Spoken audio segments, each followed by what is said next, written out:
Morrison was on top of my sister. I didn't ask questions, didn't give warning.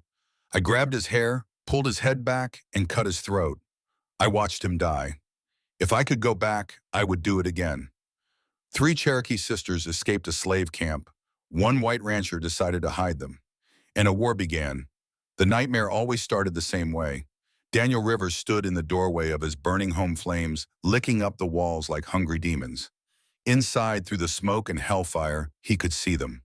Mary at the kitchen table, her dark hair catching fire like dry kindling. Emma in her small bed, her 6-year-old face twisted in terror as the flames reached for her. He tried to run to them, tried to scream their names, but his legs wouldn't move. His voice wouldn't come. Invisible ropes held him in place while his family burned alive, their screams drilling into his skull like railroad spikes. He always woke up the same way too, gasping, drenched in sweat, alone in a bed built for two. Dawn filtered through the gaps in the wooden shutters of the ranch house, painting pale lines across the empty room. Daniel sat up, running calloused hands through hair gone prematurely gray at 36. His shirt clung to his chest, soaked through. The sheets twisted around his legs like the ropes from his dream. 3 years since the fever took them both within 5 days of each other. 1,000 mornings of waking up to emptiness. The fire in his nightmares wasn't real. It was his mind's way of punishing him for not being there when they needed him most. He swung his legs out of bed, feet hitting the cold floorboards. The house creaked around him, too big for one man. 4 rooms that once held laughter and life now held only silence and ghosts. The small dress still hanging on the peg by the door. The hairbrush on the dresser with a few dark strands still caught in the bristles. The photograph on the mantel showing 3 people who looked happy before happiness became something that happened to other people. Daniel pulled on his work clothes without thinking. The same routine every morning for 3 years. Pants, shirt, boots, hat, rifle by the door just in case. Not because he expected trouble, because habits from his soldier days died harder than the men he'd killed back then. He stepped out onto the porch as the sun crested the eastern hills. 320 acres of Oklahoma territory spread out before him. Good land, water from the creek that ran along the southern boundary, soil that grew wheat and corn if you worked it hard enough. Empty horizon in every direction except west, where Haven Ridge sat 15 miles distant, like a stain on the landscape. The barn needed new boards on the north side. The fence line needed checking. The well pump made a grinding sound that meant something would break soon if he didn't fix it. Work. Always more work. Work was good. Work meant his hands stayed busy and his mind stayed quiet. He grabbed the axe from where it leaned against the porch rail and headed toward the woodpile. The motion of splitting logs was meditation. Lift, swing, impact, the crack of wood splitting clean, stack the pieces, repeat. His shoulders and back protested the first few swings, then settled into the familiar rhythm. Sweat started despite the morning cool. He'd split maybe 20 logs when instinct prickled the back of his neck. Something was wrong. Daniel froze mid-swing, the axe raised above his head. His eyes scanned the landscape without moving his head. Soldier training. Never let them know you've spotted them until you're ready to act. The creek bed was 200 yards south. Nothing moved in the scrub grass between here and there. No wind to explain the feeling crawling up his spine. Then he heard it, a sound that didn't belong. Not the coyotes that sometimes prowled at dawn, not the cattle that grazed on the eastern pasture. Something human. A cry quickly stifled. Daniel lowered the axe slowly and started walking toward the creek. His right hand drifted to his hip, where a cavalry saber used to hang during the war. Nothing there now except old habit. The rifle was back at the house. Stupid. 3 years of peace had made him soft. The creek bed cut a shallow depression through his property following the natural slope of the land. Cottonwood trees grew along the banks, their roots drinking deep. As he got closer, he could see something that didn't fit the landscape. Dark shapes near the water's edge. Not rocks, not animals. People. Daniel's breath caught in his throat. 3 women collapsed in the dirt like broken dolls. One was trying to stand swaying on her feet. She had a knife in her hand. Her face, dark-skinned and angular, tracked him with eyes that held more wariness than a cornered wolf. The second woman lay half in the water, clutching her shoulder. Blood seeped between her fingers, dark against the pale fabric of her torn dress. Her breathing came in shallow gasps. The third youngest, by the look of her, sat with her back against a cottonwood trunk. Her dress was ripped almost completely off one shoulder. Her eyes stared at nothing, seeing some horror that wasn't visible in the physical world around her. Cherokee. All three of them. Daniel knew the look of Cherokee women from his time stationed at Fort Gibson 15 years ago, before the war with the Comanche, before everything went to hell. The one with the knife said something in Cherokee. Her voice was hoarse, probably from running. She said it again louder. A challenge or a plea, Daniel couldn't tell which. He raised both hands, showing them empty, took 3 steps back, put distance between them and the well where he'd been headed. The woman's knife hand trembled, not from fear, from exhaustion. Daniel kept his eyes on her, but addressed his words to all three. His Cherokee was rusty vocabulary, limited to what he'd picked up during his posting, but he tried. Water. You need water. The woman with the knife blinked. Understanding flickered in her eyes. She said something rapid in Cherokee that he couldn't follow. The injured one groaned and tried to sit up. Failed. Daniel held up one finger. Wait. Then he turned and walked back toward his well, moving slowly. Not running. Running would spook them worse. Behind him he could hear the crunch of footsteps on gravel. The woman with the knife was following at a distance. Smart. Keep the potential threat in sight.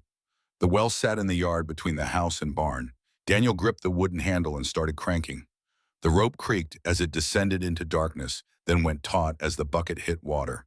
He cranked in reverse, muscles burning. The bucket emerged dripping. He looked back. The woman with the knife had stopped 30 yards away, still watching, still ready to run or fight. The injured one had managed to half crawl, half drag herself closer. The youngest hadn't moved from the tree. Daniel lifted the bucket off the hook. Heavy, sloshing. He carried it to the exact midpoint between his front door and where the woman with the knife stood. Set it down in the dust. The water gleamed in the morning sun like liquid silver. Then he did something he'd learned from negotiating with Comanche warriors who'd captured him during a patrol gone wrong. He took 5 deliberate steps backward, raised both hands with palms facing skyward. The universal gesture of peace, of offering. The woman's eyes narrowed, calculating, weighing the odds that this was a trap. Her gaze flicked to the open door of his house. Daniel followed her look and understood. She was checking for other men, for an ambush. He walked to the door, keeping his movements slow and obvious, pushed it fully open so she could see inside. The single room with its cold fireplace and empty table. No one hiding in the shadows. No gun barrels pointed her way. Then he did something that surprised even himself. He reached inside and pulled the door closed behind him. But he didn't latch it. He turned the metal latch so it faced outward, so it could only be locked from outside. He'd given them the power to lock him out of his own home. The woman stared at him for a long moment. Her knife lowered slightly, not dropped, not put away, but lowered. Daniel backed away from the door, away from the bucket. He gave them space, room to make their own choice. Then he turned and walked toward the barn, not looking back. Trust had to start somewhere. If they wanted to rob him or burn his house, they'd have done it already. They were hurt, desperate, not violent. Behind him he heard the crunch of footsteps moving toward the bucket, the splash of someone drinking. A voice speaking urgently in Cherokee. More footsteps. Daniel kept walking until he reached the barn. Only then did he turn around. All 3 women were at the bucket now. The one with the knife was helping the injured one drink. Water spilled down her chin, mixing with dirt and blood. The youngest had moved from the tree, but stayed back, arms wrapped around herself like she was holding her body together by force of will. The injured one finished drinking and said something. The one with the knife looked toward Daniel. Their eyes met across 50 yards of empty ground. She nodded once. A tiny gesture. Acknowledgement. Maybe gratitude. Maybe just recognition that he hadn't tried to kill them yet. Then all 3 of them moved toward his house, the youngest practically carried by the other 2. They disappeared through the door. He heard the scrape of the latch being turned, the click of metal finding home. Good. They were learning to trust their own judgment. Daniel leaned against the barn wall and let out a breath he hadn't known he was holding. What the hell had he just done? 3 strange women, clearly running from something, bleeding, traumatized. and he'd just given them access to his house, his food, his shelter. Mary's voice whispered in his memory, soft and clear as if she stood beside him. Help them. He'd been hearing her voice for 3 years, sometimes giving him advice, sometimes just talking about nothing. The doctors in Haven Ridge called it grief, said it would fade. 3 years later, and she spoke to him more clearly dead than some living people managed. They'll bring trouble, he muttered to the empty air. Then you'll handle it. You always do. Mary's voice patient and knowing, the voice that had talked him through nightmares after the war, that had held him when the memories got too sharp. I can't save everyone. Couldn't even save you. Silence. The wind rustled through the cottonwoods. Somewhere a crow cawed. No answer from the dead. Daniel pushed off the barn wall and got back to work. The logs wouldn't split themselves. The fence wouldn't fix itself. Life went on whether you were ready or not. He worked for 2 hours, splitting wood, stacking it, hauling water for the 3 horses in the corral, checking the chickens. Normal ranch work. Except every few minutes his eyes drifted toward the house. No smoke from the chimney, no movement at the windows. Either they'd passed out from exhaustion or they were watching him as carefully as he was not watching them. Around mid-morning, Daniel wiped sweat from his forehead and decided food was more important than paranoia. He walked to the root cellar built into the hillside behind the barn. The heavy wooden door groaned as he pulled it open. Cool air wafted up from below, carrying the smell of earth and stored vegetables. He climbed down the ladder into darkness, broken only by light from the open door above. Mary had organized this space. Shelves lined both walls stocked with preserved goods, jars of pickled vegetables, sacks of potatoes and onions, dried meat hanging from hooks, enough to last one man through 2 winters, way more than enough for 4 people for a few days. He filled a canvas sack with food. Potatoes, onions, a side of dried beef, a jar of preserved peaches because they'd been Emma's favorite and he couldn't bear to eat them himself. His hands moved automatically, muscle memory from 3 years of preparing meals alone. When he climbed back out into the sunlight, the door to his house had opened. The woman with the knife stood on the porch. No knife visible now, but her stance was coiled tight. Ready. Daniel held up the sack so she could see it, walked slowly toward the house. She watched him come closer, hand hidden behind her back. Probably still had that knife.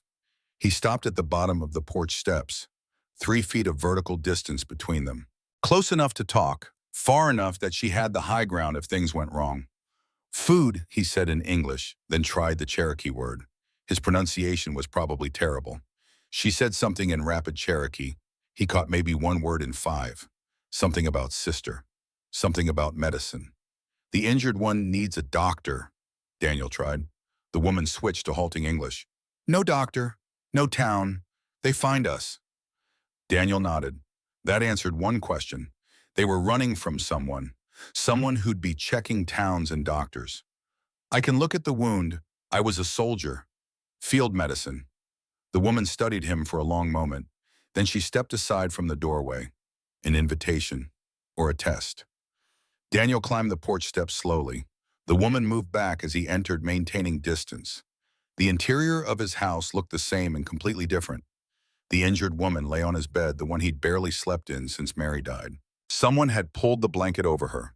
The youngest sat in the corner, farthest from the door, knees pulled to her chest. The injured woman's face was pale beneath her dark skin. Her shoulder was a mess of blood-soaked fabric. She watched him approach with eyes that held pain, but no fear. She'd already decided if he meant to hurt them, he'd have done it by now. Daniel set the food sack on the table, moved to the cabinet where he kept his medical supplies. Not much. Bandages, a brown bottle of whiskey that served as antiseptic, needle and thread for stitching, willow bark for pain and fever. I need to see the wound, and he said. The woman with the knife translated. The injured one nodded and struggled to sit up. Daniel helped her, supporting her back with one arm. Her skin was warm. Fever starting probably. Bad sign. He peeled away the blood-soaked fabric as gently as he could. She hissed through her teeth, but didn't cry out. The wound was a gash, about 4 inches long, deep, but clean. Not from a knife, from a bullet that had grazed rather than penetrated. You're lucky, Daniel said. Another inch to the right, and it would have shattered your collarbone. The woman with the knife translated. The honeyed one said something back. The translator spoke to Daniel in English. She says luck is being alive, not being dead. Fair point. Daniel worked in silence, cleaning the wound with whiskey. The injured woman gritted her teeth, sweat beading on her forehead. He packed the wound with clean cloth and wrapped it tight. Not perfect, but better than bleeding out. She needs rest, lots of water. The fever will get worse before it gets better. More rapid Cherokee between the two women. Then the translator asked, "Why you help us?" Daniel finished tying off the bandage. "Because you need help." That is not answer. White men do not help Cherokee women. He looked at her directly. She had eyes like flint, hard and sharp and capable of striking sparks. This woman had killed before. He knew the look because he saw it in his own mirror. "I'm not most white men. You were soldier. I see it in how you move." "I was. Fought in the Indian Wars." Her hand moved toward where her knife must be hidden. "You fought against us.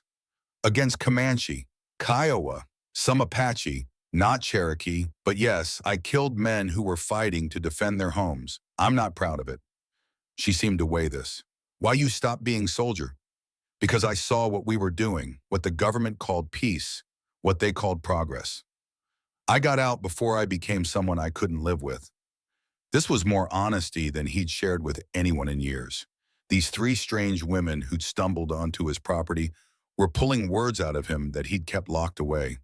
The woman's eyes softened fractionally. "What is your name?" "Daniel Rivers." "I am Sarah Blackwood. This is my sister Rebecca." She gestured to the injured woman. "And Grace," the youngest in the corner, still silent. "Why are you running?" Sarah's jaw tightened. For a moment he thought she wouldn't answer. Then she spoke, words coming out flat and hard.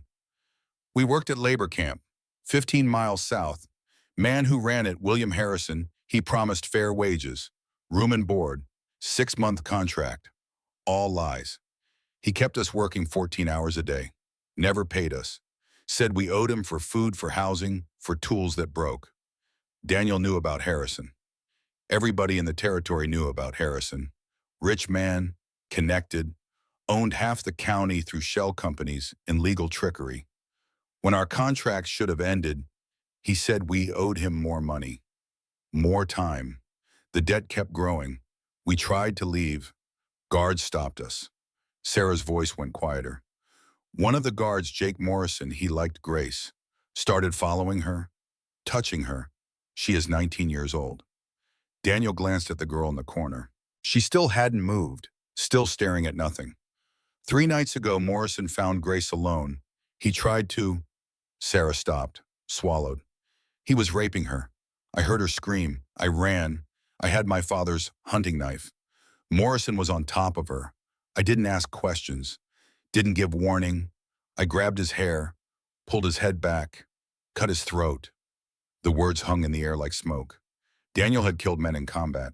In the chaos of battle where everything was noise and blood and survival, he'd never killed anyone in cold blood. But looking at Sarah's eyes, seeing the absolute absence of regret there, he understood. Some men needed killing. Morrison had been one of them. "How did you get away?" "Rebecca got us out. She'd been studying the schedules, knew when guards changed shifts. We ran, stole 3 blankets and some food. They sent men after us, 5 riders. We've been running for almost 3 days." "You're wounded." Daniel looked at Rebecca. Sarah translated. Rebecca answered in Cherokee. Sarah turned back to Daniel. "She says bullet caught her during the chase yesterday morning. We hid in a canyon, caused a rock slide that stopped them. But they'll still be looking. They'll come here eventually. This is the only property for miles. Harrison will check everywhere. We know we will leave before they arrive. Rebecca just needs to rest for a few hours." Daniel stood and walked to the window, looked out across his land. 3 years he'd lived here in relative peace. No trouble, no conflict, just the quiet grinding work of survival. These women would bring chaos, violence, maybe death. He could almost hear Mary's gentle rebuke, the same tone she'd used when he made excuses. So it's not my fight," he muttered under his breath. "It became your fight when you gave them water."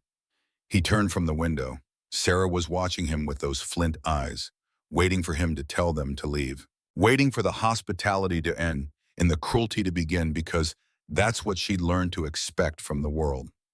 You can stay, Daniel said, at least until your sister can ride.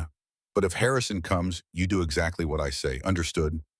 Sarah blinked. Surprise flickered across her face before the hard mask returned. Why would you risk this? Because someone should. Because Harrison's the kind of man who thinks he owns people. I spent enough time as a soldier taking orders from men like that. I'm done bowing to them. He grabbed a blanket from the chest by the wall, started toward the door. Where are you going? Sarah asked. Porch. You've got the house. Lock the door from inside if it makes you feel safer. We cannot take your bed. It hasn't been mine for 3 years. Just a place I sometimes close my eyes. You need it more than I do. He stepped outside before she could argue, pulled the door closed behind him, heard the latch turn. They'd locked him out again. Good. Daniel spread the blanket on the porch and lay down on the hard wooden boards. The sun was past noon now, warming his face. He should have been exhausted. Instead, his mind raced. 3 women, 1 injured, 1 traumatized, 1 dangerous. Harrison would definitely come looking. Probably with the local sheriff in his pocket. Definitely with enough men to make trouble. This was stupid, reckless. The smart move would be to send them on their way at nightfall. Let them be somebody else's problem. But he'd looked into Sarah's eyes and seen a warrior.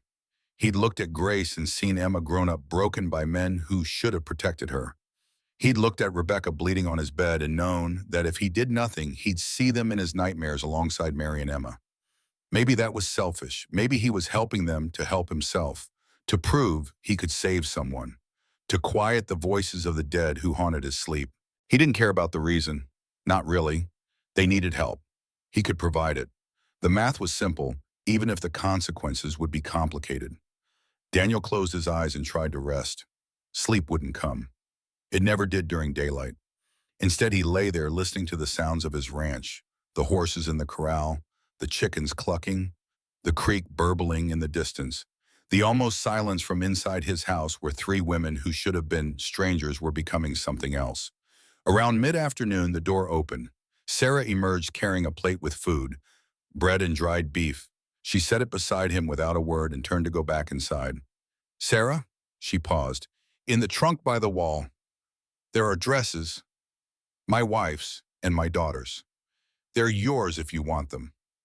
Her back stiffened. When she spoke, her voice was thick. Your wife, where's she? Dead 3 years. Fever took her and my daughter both. I am sorry. Don't be. Just take the clothes. Mary would have wanted you to have them. She always believed in helping people who needed it. I'm not as good at it as she was. Sarah stood in the doorway for a long moment. Then she nodded once and went back inside. Daniel ate the food she'd brought. Simple. Good. Someone inside knew how to cook better than he did. Probably Rebecca. She seemed like the organized one. The afternoon dragged on. Daniel worked on repairing fence posts along the northern property line. Hard physical labor that kept his hands busy and his thoughts from spiraling. Around sunset, he returned to the house.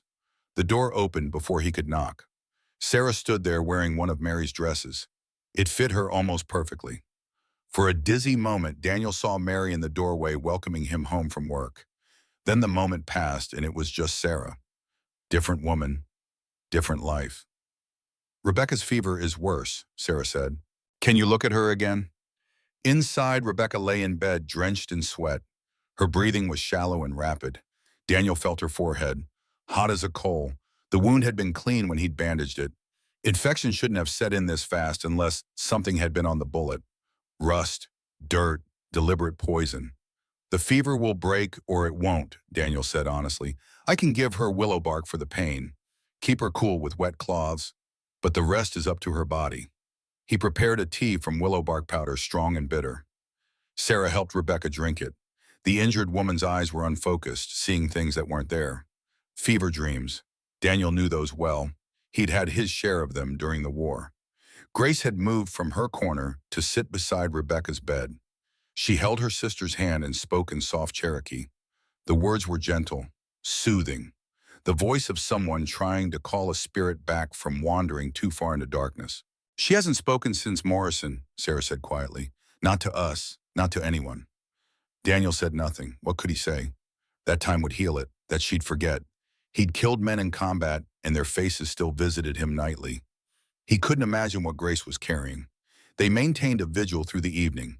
Daniel showed Sarah where to find more food. Together they prepared a simple meal. Bread, beans, coffee strong enough to strip paint. They ate in near silence. Grace refused food, just sat with the Rebecca holding her hand. As full darkness fell, Daniel heard it. The distant sound of horses. Multiple riders moving fast. His body went rigid. Every instinct from his soldier, dazed, screaming danger. Stay here, keep quiet. Lock the door. He grabbed his rifle from beside the door and stepped outside. Behind him, he heard the latch turn. The sky was deep purple stars just beginning to emerge. Enough light to see shapes moving across the open ground. 5 riders approaching from the south, from the direction of Harrison's camp. Daniel walked to the center of his yard and stood waiting. The rifle held loose in his hands, not pointing at anyone, not threatening, just present. The riders slowed as they got closer, formed a line facing him. The man in the center was heavy-set, face red even in the dying light. William Harrison. Daniel had never met him, but knew him on sight, the kind of man whose cruelty leaked out through his pores. Evening, Harrison called out. His voice was jovial, false friendly. Looking for some property that ran off. 3 Cherokee women, thieves and murderers. You seen anyone matching that description? I've seen no one, Daniel said. Technically true. He hadn't seen them arrive. His eyes had been closed. Harrison's smile didn't waver. Mind if we take a look around, just to be thorough? I mind very much. This is private property. You're trespassing. The false friendliness dropped from Harrison's face like a mask. Now you listen here, Rivers. I know you live alone out here. No neighbors for miles. Be ashamed if something happened to you and nobody found out for weeks. Is that a threat? Just stating facts. Things happen on Frontier. Accidents. Fires. Harrison's eyes glinted in the twilight. I heard your family died in a fire. Tragic. Wouldn't want history to repeat. Something cold and dark uncoiled in Daniel's chest. His finger moved closer to the trigger of his rifle. It would be so easy. Shoot Harrison. Shoot the 4 men with him. 5 bodies in the dust. Problem solved. But 5 bodies meant federal investigation. Meant questions he couldn't answer. Meant the women inside would be discovered anyway. You've got 10 seconds to get off my land, Daniel said quietly. Or I start shooting and we see who's still standing when the smoke clears. Harrison studied him, calculating odds. 5 armed men versus 1. But that one was a war veteran who clearly wasn't bluffing. And Harrison would be the first to die. The math didn't add up in Harrison's favor. You're making a mistake, Rivers. I've made plenty. 1 more won't kill me. Harrison pulled his horse around. 24 hours. I'm giving you 24 hours to check your property. If they're here, you bring them to me. If you don't, I come back with the law. Then we'll see how tough you are. Fair enough. The 5 riders galloped off into the darkness. Daniel stood in the yard until the sound of hoofbeats faded completely. Only then did he lower the rifle. His hands were shaking, not from fear, from rage. Harrison had threatened to burn his home, had brought up Mary and Emma's deaths. The door to the house opened. Sarah stepped out. They are gone. For now, he'll be back tomorrow, with the sheriff probably, maybe more men. Then we must leave tonight. Where will you go? Harrison's camp is south. Haven Ridge is west. Everywhere you run, there's somewhere he can find you. Sarah's jaw set in a hard line. We cannot stay here. We bring death to your door. Death has been camped on my doorstep for 3 years. At least now I've got a reason to fight it. He walked past her into the house. Rebecca was still feverish. Grace still silent. 24 hours. That's all the time he had to figure out what the hell to do. How's the shoulder, he asked Sarah. Painful, but I can move. I can ride if necessary. Good, because if we stay here, Harrison wins. If you run, Harrison wins. So we need a third option. What option? Daniel thought about it, about the resources he had, about the people in Haven Ridge who might help. Most wouldn't. Most would side with Harrison because he had money and power and the respect that came from ruthlessness. But there were a few. Maybe. I know a woman named Catherine Whitmore owns the ranch north of here. She and Harrison have feuded for years over water rights. She's got resources, connections, legal help. Why would she help us? Because Catherine hates Harrison almost as much as I'm starting to. And because she's one of the few people in this territory who actually gives a damn about justice. You would bring more people into this. Daniel looked at Sarah, really looked at her, saw the exhaustion, the fear she was trying to hide beneath anger, the desperate hope that maybe this white rancher wasn't lying to her. I spent 3 years doing nothing that mattered. Working, eating, sleeping, waiting to and join my family. You three stumbled onto my land, and for the first time since Mary died, I feel something besides guilt. So yes, I'll bring more people in. I'll fight Harrison. I'll burn the whole damn territory down if that's what it takes. Because Harrison's the kind of man who broke this country, and I'm tired of men like him winning. Sarah stared at him for a long moment. Then she nodded slowly. Okay, we fight. We fight. Outside, the last light faded from the sky. Stars emerged in their thousands, cold and distant. Somewhere out there, Harrison was planning his return, gathering men, preparing warrants and lies and violence. Daniel Rivers stood in his house surrounded by 3 women who needed him. For the first time in 3 years, he had purpose. He had a fight that mattered. He had something to protect beyond his own miserable existence. As sleep finally claimed him, Mary's presence settled around him like a familiar blanket. Don't waste this chance. I won't, he promised the darkness. This time I won't. Daniel left before dawn, riding hard toward Catherine Whitmore's ranch. The sky was still black velvet, studded with dying stars when he saddled his fastest horse, a bay gelding named Soldier. Behind him, the house sat dark and quiet. Sarah had the rifle. Instructions to shoot first and ask questions, never if anyone came near. Grace and Rebecca hidden in the root cellar if shooting started. The ride to Whitmore Ranch took 2 hours at a gallop. Daniel pushed Soldier harder than he should have, but time wasn't a luxury anymore. Harrison's 24-hour deadline was already burning away like a fuse toward dynamite. Catherine Whitmore's property announced itself with a gate made of iron and ambition. 2 stone pillars flanked the entrance, each topped with a carved W that caught the first rays of sunrise. Beyond stretched grassland that put Daniel's modest acreage to shame. Thousands of acres, hundreds of cattle, buildings that looked more like a small town than a ranch. 2 men with rifles stopped him at the gate. Ranch hands, but they carried themselves like soldiers.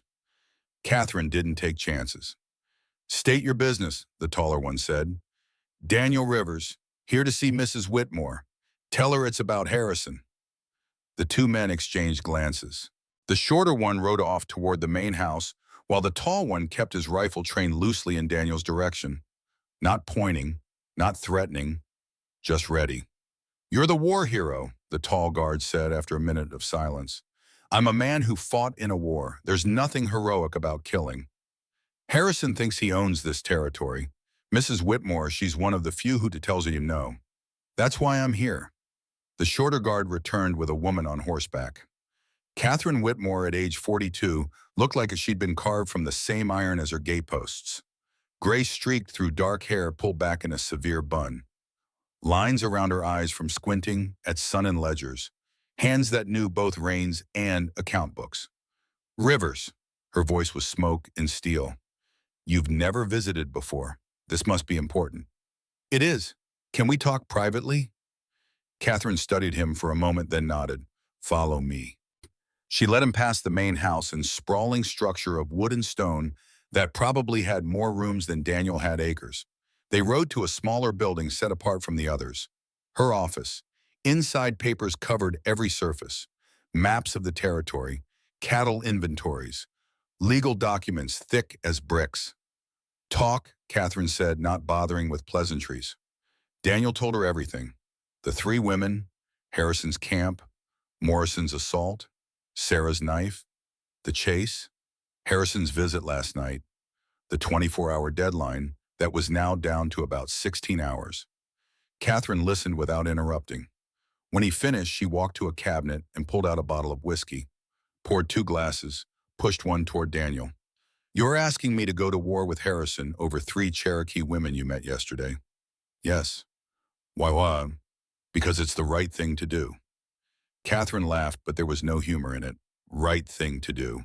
Harrison runs a slave camp under legal pretenses. The system protects him because he owns the system. So yes, I'm serious.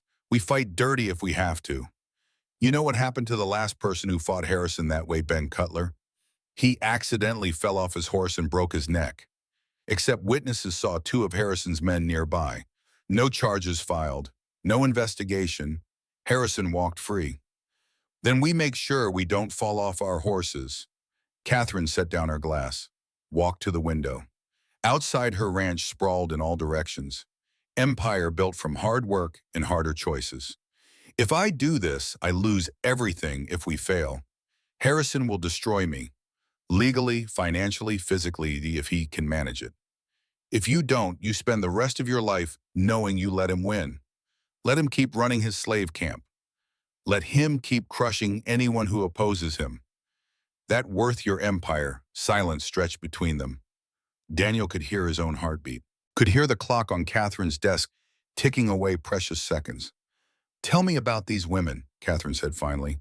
Sarah's a fighter, killed Morrison without hesitation. She's got soldier's eyes, understands violence. The injured one, Rebecca, smart, organized, she planned their escape, studied guard schedules, made it possible. And the youngest, Grace, hasn't spoken since Morrison attacked her. She's broken, but she's still fighting. Still here. Catherine turned from the window. I'll help, but not out of nobility.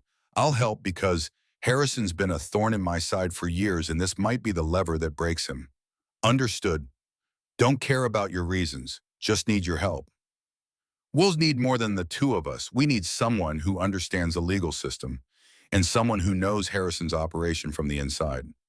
You have someone in mind. Thomas Bradley, former deputy marshal. He quit 2 years ago over corruption.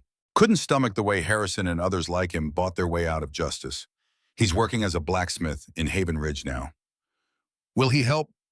He owes me a favor, several favors actually, and he's been looking for a way to make peace with his conscience. This might be it.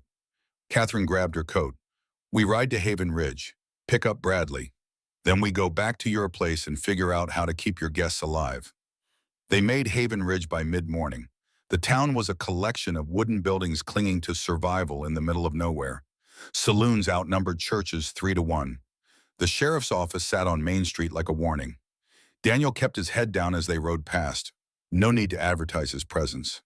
Bradley's smithy occupied a corner lot at the edge of town. The building was more shed than shop, but the sound of hammer on anvil rang out strong and steady. Catherine dismounted and entered without knocking. Daniel followed. The interior was hot as hell's furnace. A man stood at the anvil, stripped to the waist muscles, corded from years of hard work. He looked up as they entered. His face was weathered, maybe 50 years old, with the scar across his left cheek that spoke of violence survived. Catherine, Bradley's voice was rough from smoke and disuse. Didn't expect you. I need your help, Thomas. I'm out of the law business. This isn't about law, it's about Harrison.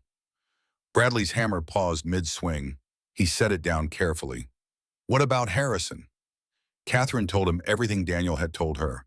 Bradley listened with the same intense focus Daniel recognized from fellow soldiers. Men who'd learned that missing details got you killed. When Catherine finished, Bradley was quiet for a long moment. Then he walked to a chest in the corner, opened it, pulled out a leather journal thick with papers. I kept records, he said. Every report I filed about Harrison, every complaint I investigated, every time I was told to stand down or look the other way. 3 years of documentation that the system ignored. He flipped through pages. Rosa Martinez held 8 months past her contract. Harrison claimed equipment damages. William Chen, beaten for working too slowly. Permanent injuries. No charges filed. 2 Cherokee women before your guests reported Morrison for assault. Sheriff Boyd said they were lying, no investigation. Bradley's hands trembled slightly as he held the journal. I have testimony from 43 people about Harrison's operation, pattern of abuse spanning 5 years. And I couldn't do anything because every judge, every sheriff, every federal marshal who could have acted either didn't care or was bought. So you quit, Daniel said. So I quit. because staying meant being complicit, but quitting meant abandoning everyone Harrison hurt after I left. Bradley looked at Daniel with eyes full of old guilt. If you're really going after him, I'm in. Not for redemption. I'm past that. But maybe I can stop him from hurting anyone else. We need legal help too, Catherine said. My nephew James, he's a lawyer in Santa Fe, but he comes through Haven Ridge monthly. Should be here tomorrow, actually. We don't have until tomorrow, Daniel said. Harrison's deadline is sunset today. Then we make sure you're not alone when he comes back. They rode hard back to Daniel's ranch. Bradley brought his journal and years of suppressed rage. Catherine brought 6 of her ranch hands, all armed and loyal. They arrived with 4 hours of daylight left. Sarah met them at the door with the rifle. Her eyes swept over the 8 new arrivals with suspicion bordering on hostility. Sarah, this is Catherine Whitmore and Thomas Bradley. They're here to help. Why? Catherine dismounted, walked right up to Sarah without flinching from the rifle. Because Harrison's been poisoning this territory for years, and you 3 might be the catalyst that finally brings him down. Also because any woman who cuts a rapist's throat is my kind of people. Sarah blinked. Then for the first time since Daniel had met her, she smiled. Small, brief, but real. Inside, by the 4th day, Rebecca's fever had finally broken. She was still weak, her shoulder bound tight and useless, but her eyes were clear and her voice steady. Grace still hadn't spoken, but she'd started drawing. Daniel found sketches on scraps of paper, dark images, men with twisted faces, fire, blood, but also trees, stars, hope mixed with horror. Bradley examined his journal while Catherine's ranch hands took up defensive positions around the property. Daniel showed Bradley the 3 women. Let him see the evidence with his own eyes. This matches every pattern I documented, Bradley said. Contract fraud, wage theft, violence as control. Morrison's assault fits with the other reports. This isn't isolated. This is systemic. Can we prove it legally? Catherine asked. With the right judge, yes, but Judge Winters won't hear it. He's Harrison's creature. There's Judge Dorothy Grant, Catherine said. Circuit judge. She's 73 and meaner than a rattlesnake. Can't be bought, can't be intimidated, but she won't be back in this territory for 6 months. We don't have 6 months, Daniel said. We have about 3 hours. As if summoned by the words, one of Catherine's ranch hands ran in from his position. Riders coming, 8 of them, sheriff's badge on the lead rider. Daniel grabbed his rifle. Sarah, get Rebecca and Grace into the root cellar. Catherine Bradley, come with me. They walked out to meet Harrison's group. 8 riders this time instead of 5. Sheriff Boyd rode in front, a brass star gleaming on his chest. Harrison rode beside him, smirking. The other 6 were Harrison's men hands resting on gun belts. Sheriff Boyd spoke first. Daniel Rivers, I have a warrant for the arrest of 3 Cherokee women, Sarah, Rebecca, and Grace Blackwood. Charges of murder, theft, and destruction of property. You're harboring fugitives. That makes you an accessory. On what evidence? Daniel asked. Sworn testimony from William Harrison and 4 witnesses who saw these women murder Jake Morrison in cold blood. 4 witnesses to a rape, Bradley spoke up, and justified homicide in defense of a third party. Sheriff Boyd's eyes narrowed. Bradley, should have known you'd stick your nose in this. You're not a marshal anymore. No authority here. Don't need authority to speak truth. Harrison runs a slave camp. Morrison was a rapist. These women escaped illegal detention. That's a serious accusation, Sheriff Boyd said. You got proof. Bradley held up his journal. 3 years of documentation. 43 testimonies. Pattern of systematic abuse. Harrison laughed. Testimony from disgruntled workers who didn't like honest labor. Not exactly reliable. And your testimony is, Catherine spoke for the first time, the man who's tried to burn my property twice, poisoned my cattle. You expect anyone to believe your word? I expect the law to do its job, Harrison said. Sheriff, arrest Rivers for obstruction. Arrest Whitmore and Bradley for aiding fugitives. Search the property and bring me my escaped workers. Sheriff Boyd looked uncomfortable. This was escalating beyond a simple arrest. 4 prominent citizens, guns on both sides, witnesses. This could turn into a bloodbath, and he'd be held responsible. Tell you what, the sheriff said. Let's all go to town. Bring the women. We'll sort this out proper at the courthouse with Judge Winters. Judge Winters is Harrison's lapdog, Catherine said. We all know it. Then file a complaint with the territorial marshal. But right now you're in violation of the law. Daniel stepped forward. Those women stay here. You want them? You go through me. And me, Catherine said. And me, Bradley added. Harrison's men tensed, hands moved toward guns. Catherine's 6 ranch hands emerged from positions around the property, rifles visible. 12 guns on one side, 8 on the other. Mexican standoff on Oklahoma dirt. Sheriff Boyd raised his hands. Now let's everybody calm down. Nobody needs to die today. Tell that to Harrison, Daniel said. He's the one who came looking for violence. Harrison's face had gone red. You're protecting murderers' rivers, you and everyone here. The law will come down on you so hard. The law, Bradley interrupted. You mean the law you bought the sheriffs and judges you own? That law. Careful, Bradley. Accusing an upstanding citizen of corruption without proof is slander. Then take me to court. Let me present my evidence to a jury. Let 43 people testify about your operation. See how that works out. Harrison's confidence faltered for just a moment, just long enough for Daniel to see the calculation behind his eyes. A trial meant exposure, meant witnesses, meant his carefully constructed empire of exploitation could collapse under public scrutiny. 24 hours, Harrison said finally. That's what I gave you, Rivers. Deadline's not up yet. Sheriff, we're leaving. But the warrant, Sheriff Boyd started. I said we're leaving. For now. But Rivers, you and your friends just made powerful enemies. Sleep light. The 8 riders turned and galloped away. Daniel didn't lower his rifle until they were out of sight. That went better than expected, Catherine said. That went terrible, Bradley countered. He's going to come back with more men, maybe federal marshals.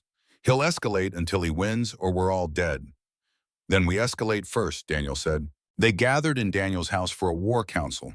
Sarah Rebecca, now able to sit up, Bradley, Catherine, and 6 ranch hands whose names Daniel learned were Jack, Pete, Samuel, Henry, Robert, and Tom. Grace sat in the corner still silent but listening. Harrison runs his camp like a fortress, Bradley said. 80 guards minimum. High fence, 1 entrance.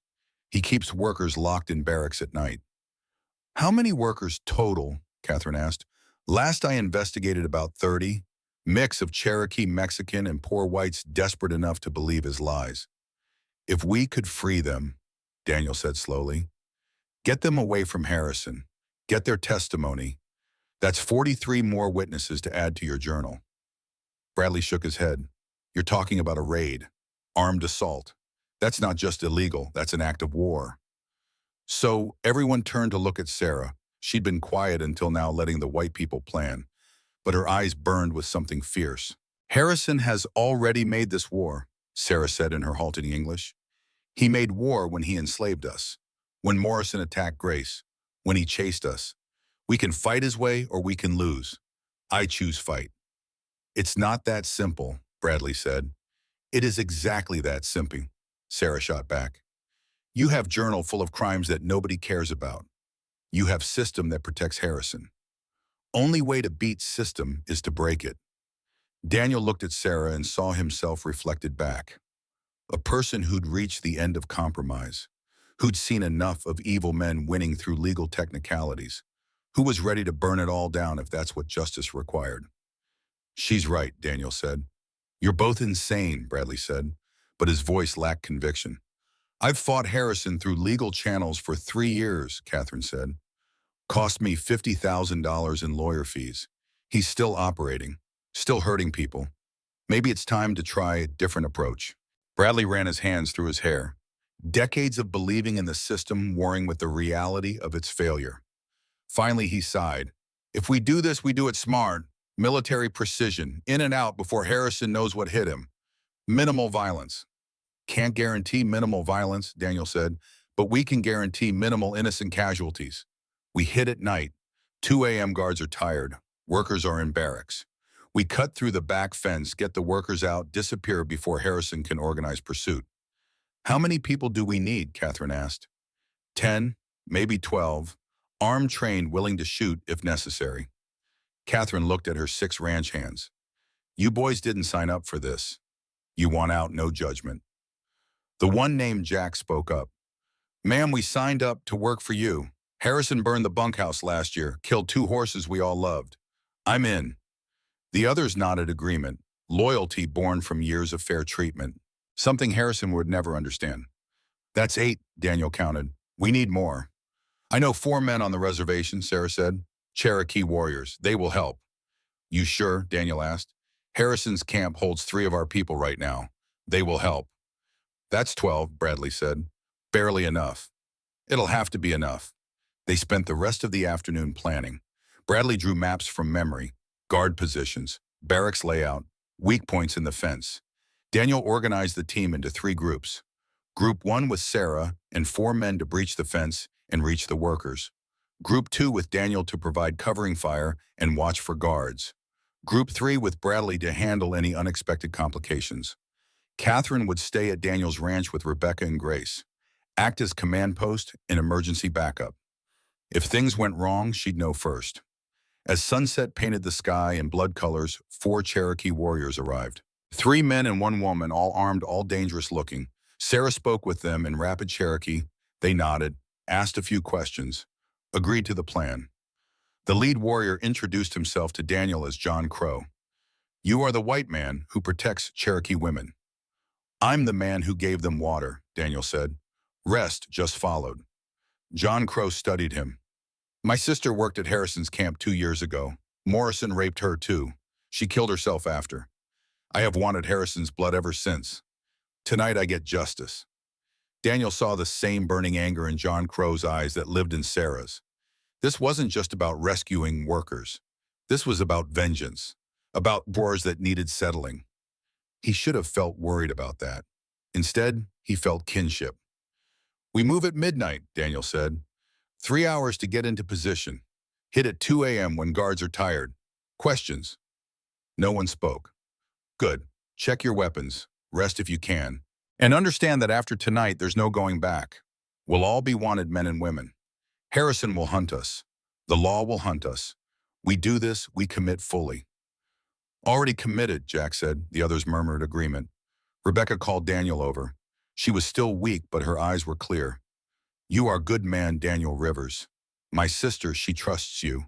That is rare. Your sister saved Grace's life. This is the least I can do. No, this is everything you can do. When this is over, if we survive, I hope we can repay you. Just survive. That's payment enough.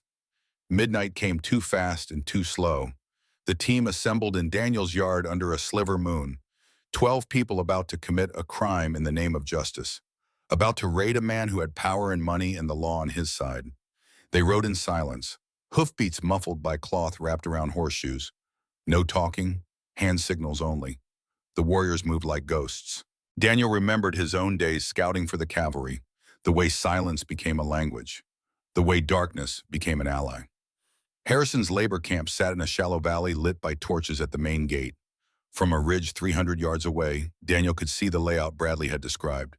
High fence surrounding maybe 2 acres. Barracks to the east. Guardhouse at the entrance. Main building where Harrison probably slept. Everything designed to keep workers in and trouble out. Daniel checked his pocket watch. 1:45. 15 minutes to get into position. They split into their 3 groups. Sarah's team moved left toward the back fence. Daniel's team spread out along the ridge to provide overwatch. Bradley's team positioned themselves to cut off any guards fleeing toward Haven Ridge. 2 a.m. arrived like a held breath released. Sarah and her team reached the fence. One of the Cherokee warriors produced wire cutters, started clipping through the metal links. The sound seemed impossibly loud in the quiet night. Daniel held his breath waiting for alarm bells. None came. The warrior cut a hole large enough for a person to crawl through. Sarah went first, low and fast. The others followed. They moved toward the barracks like hunting cats. Slow, deliberate, every step planned. A guard emerged from the guardhouse yawning. He walked toward the latrine on the other side of the compound. Didn't see Sarah's team frozen against the barracks wall. Didn't see Daniel's rifle tracking him from the ridge. The guard finished his business and walked back inside. Lazy, confident nothing would disturb the routine. Sarah reached the barracks door. It was locked from outside. One of the warriors produced a pry bar, levered the door open with a crack of splintering wood. That's when everything went to hell. Alarm bells started ringing, loud and panicked. Someone inside the guardhouse had heard the wood break. Guards poured out 7 of them, all armed with rifles and pistols. Torches flared to life. Shouts in English and Spanish filled the air. "Cover fire!" Daniel yelled. His team opened up from the ridge. Rifle shots cracked through the night. One guard went down, another dove for cover. Sarah's team was still at the barracks, trying to get workers out. The workers were panicking, shouting, some trying to run, others frozen in fear. Chaos. A guard spotted Sarah's team, raised his rifle. Daniel shot him through the shoulder before he could fire. The guard spun and fell. More gunfire now. Guards shooting at the ridge.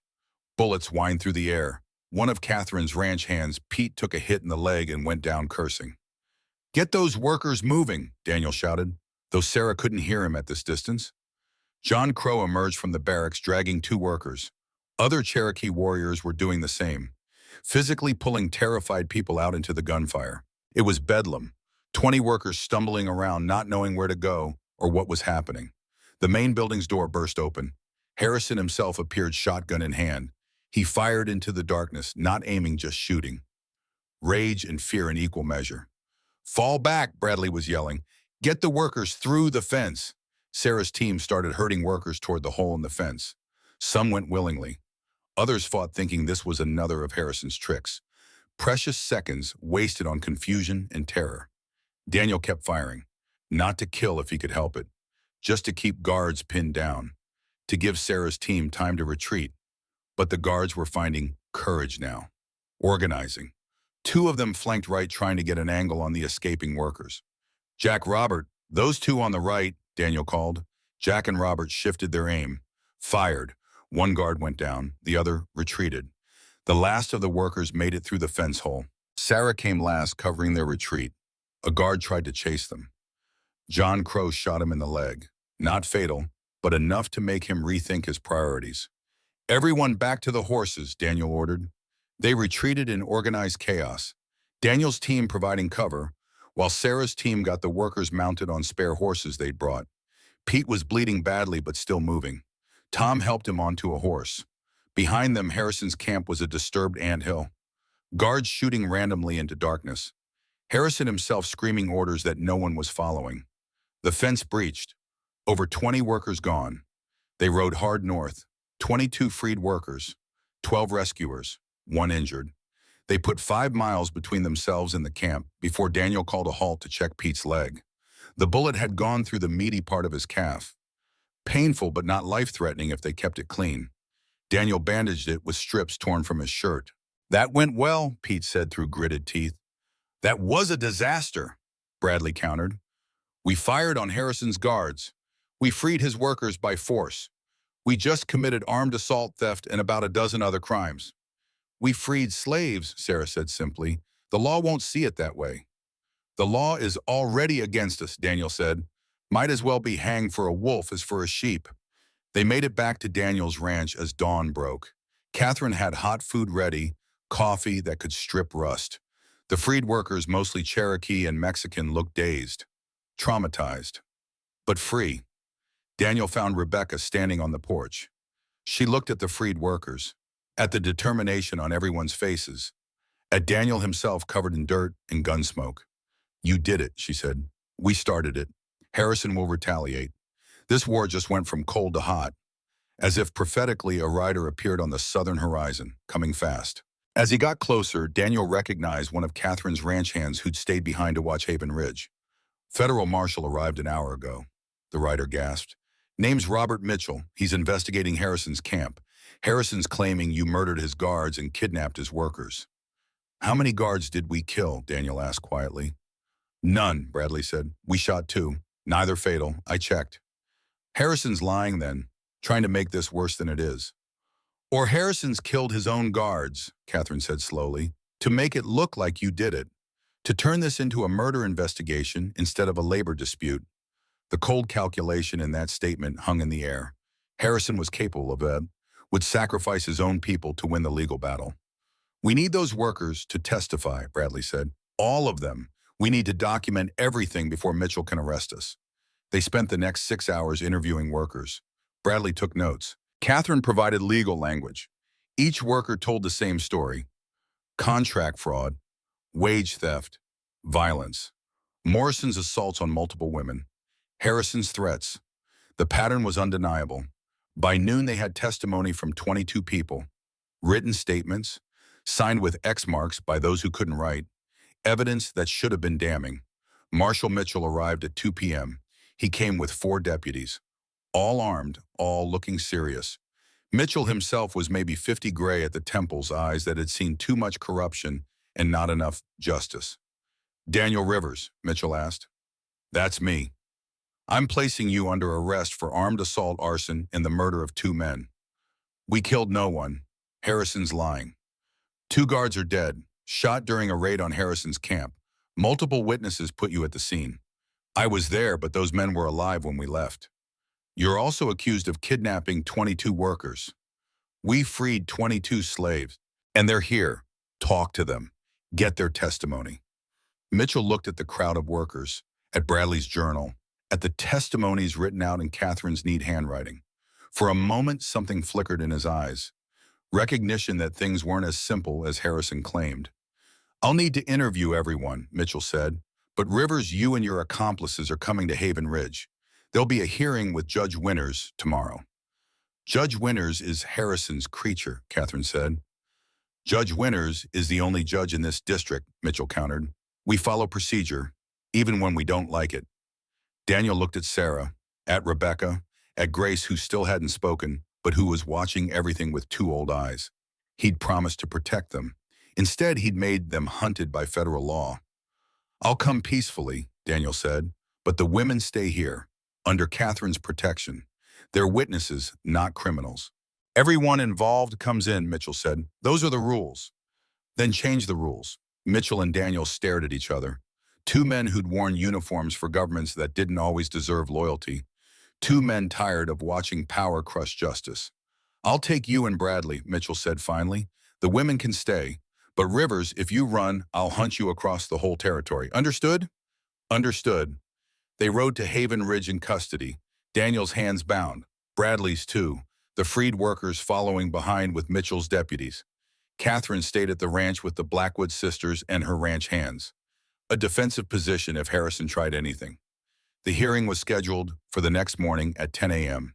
Daniel spent the night in jail, a cell that smelled of piss and despair. Bradley was in the next cell over. They didn't talk. What was there to say? They'd gambled everything on a midnight raid and now faced murder charges. Morning came too bright and too fast. Sheriff Boyd unlocked the cell, led Daniel and Bradley to the courthouse at gunpoint. The building was packed. Seemed like half the territory had shown up to watch. Judge Winters presided from a bench that elevated him above everyone else. He was 60 fat and owned by Harrison in ways both legal and financial. His gavel had sent innocent men to hang and guilty men to freedom, based entirely on who paid him more. Harrison sat at the prosecution table with an expensive lawyer from Santa Fe. The lawyer wore a suit that cost more than Daniel's ranch. His smile was shark teeth and confidence. The charges were red: armed assault, arson, 2 counts of murder, kidnapping. The prosecutor painted a picture of Daniel as a violent vigilante who'd attacked innocent businessmen in the dead of night, who'd murdered guards, who'd stolen workers that Harrison had contracted legally. Bradley tried to present his journal, tried to call the freed workers to testify. Judge Winters overruled him on technicalities. "This is a preliminary hearing, not a trial," Winters said. "Evidence of Mr. Harrison's alleged crimes is not relevant to the charges against Mr. Rivers. It establishes motive and justification," Bradley argued. "Overruled. Mr. Rivers will stand trial for murder. Bail is set at $10,000. Daniel's heart sank. 10,000, might as well be $1 million. He didn't have that kind of money. Neither did Catherine. But Catherine stood up in the gallery. "I'll post bail. 10,000 in cash or property value." Judge Winters looked annoyed. "Very well. But Mr. Rivers, you're confined to Haven Ridge until trial. Any attempt to leave and bail is forfeit, and you'll be hunted as a fugitive." The gavel came down, justice perverted into another tool for Harrison to wield. Outside the courthouse, Catherine pulled Daniel aside. Trials in 6 weeks. That's 6 weeks for Harrison to kill witnesses, to buy more judges, to make this go away in his favor. So what do? We make so much noise he can't silence it. We take this public. We get newspapers involved. We make you and those women famous. So famous that Harrison can't make you disappear quietly. Daniel looked back at the courthouse, at Harrison standing on the steps smirking, at Judge Winters taking Harrison's handshake with the casual comfort of bought loyalty. Then let's make noise, Daniel said. That night, back at his ranch, Daniel found Rebecca waiting on the porch. She'd regained strength over the past days. The wound on her shoulder was healing clean. She looked at him with eyes that held something more than gratitude, something that made his heart race in ways it hadn't since Mary died. You could have run, she said, when Marshall came. You could have taken horse and disappeared into territory. Why did you stay? Because running would prove Harrison right, that I'm criminal. I'm not criminal. I'm just man who's tired of watching evil win. Rebecca stepped closer, close enough he could smell sage and wood smoke on her skin, close enough he could see flecks of gold in her dark eyes. You are not just man, she said softly. You are good man, rare thing in this world. She reached up and touched his face. Her fingers traced the scar on his jaw from where he'd been cut in a bar fight years ago. The touch sent electricity down his spine. Rebecca, he started. She kissed him, not tentative, not asking permission, taking what she wanted. Her lips were warm and soft and tasted like coffee. Daniel froze for a heartbeat. This was Mary's memory he was betraying, Mary's ghost he was pushing aside. Then he kissed her back, fierce and desperate, a drowning man finding air. 3 years of loneliness pouring into this moment. His hands went to her waist, pulling her closer. She made a sound at the back of her throat that drove all thought from his mind. They broke apart, breathing hard. Rebecca's eyes were bright. Daniel's heart hammered against his ribs. I am not your dead wife, Rebecca said. I am not replacement for her.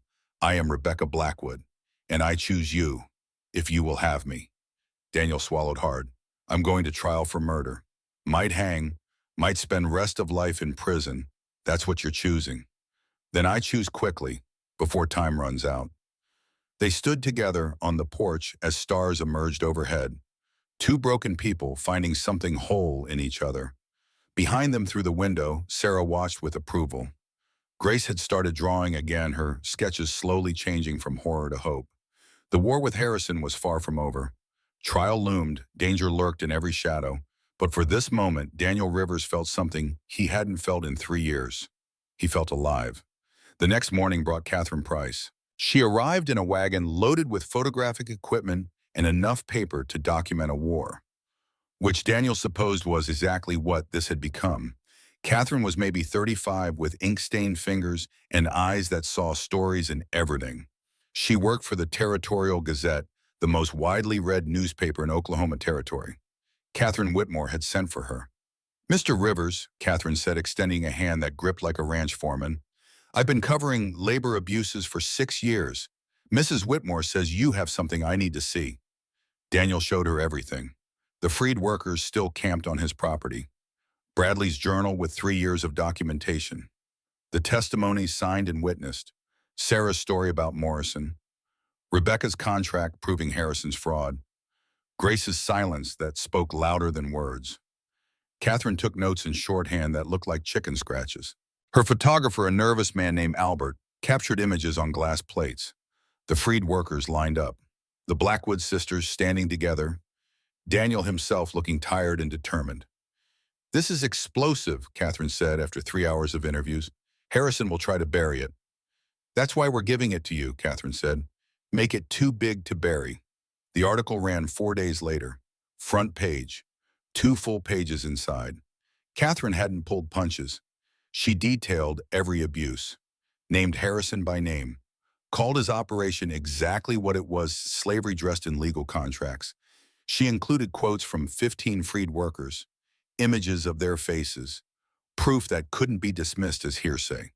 The headline read, Empire of Chains, Cherokee Women Escape, Forced Labor, White Rancher Risks All to Protect Them. Daniel hated being called a hero in print, but he couldn't argue with results. The article spread like wildfire. Within a week, newspapers across the territory picked it up. Politicians in the territorial capital started making statements. Reform candidates embraced the story. Conservative opponents condemned it as lies and manipulation. Public opinion split down the middle. Half the territory saw Daniel as a vigilante who'd attacked honest businessmen. The other half saw him as a man standing against corruption. Both sides were loud. Both sides were angry. Harrison's response came in the form of his own newspaper statement. He portrayed himself as a victim of a smear campaign, claimed the freed workers were liars seeking to avoid their legal obligations, insisted Morrison had been murdered in cold blood, promised legal action against everyone involved in what he called conspiracy to destroy his reputation. But something had shifted.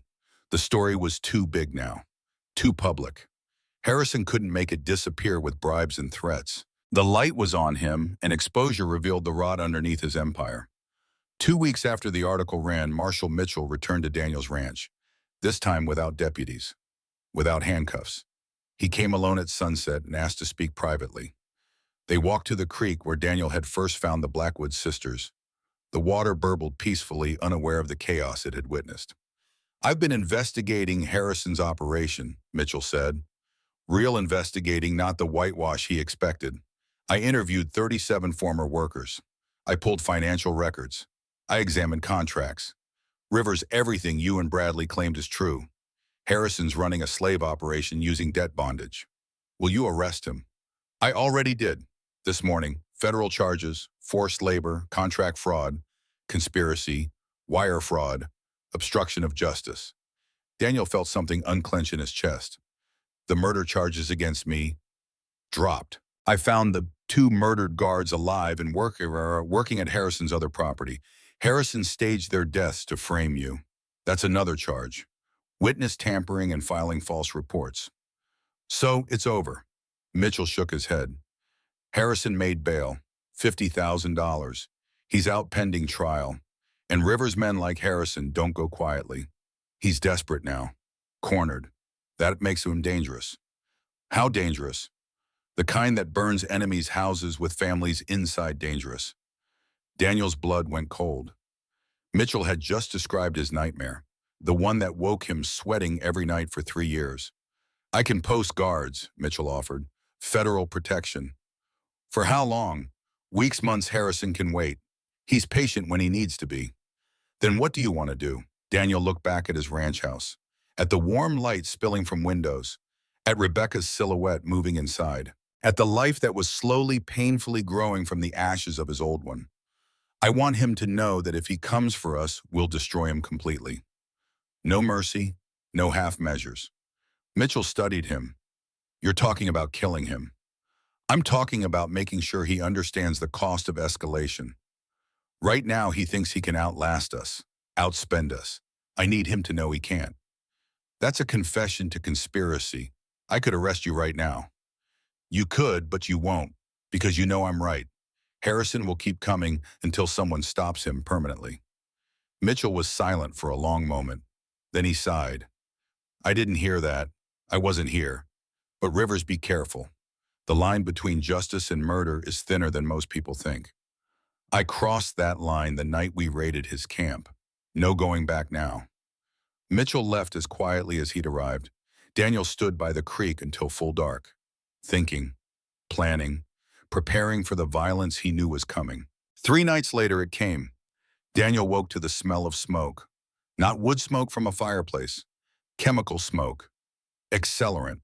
His body moved before his mind caught up soldier instincts, screaming danger.